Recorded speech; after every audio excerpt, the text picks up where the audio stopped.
আব্দুল্লাহ হাটের লাঠি আছে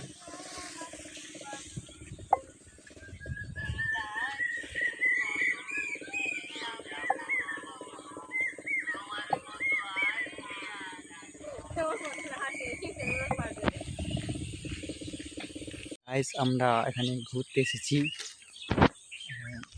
আমাদের টিমমেট ইমতিয়াজের অনেক প্রেসার পেয়েছে, তো সে নিচে এখানে একটু কাজ দেখতে এসেছে। এখানে কাজ সারছে এসেছিল, কাজ সারা হয়ে গেছে অথবা ওই কারণে সে এখন এগুলো দেখে বেড়াচ্ছে।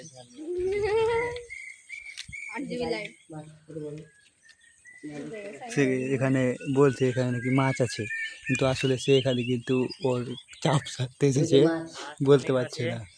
ইলিশ মাছ চিংড়ি আছে।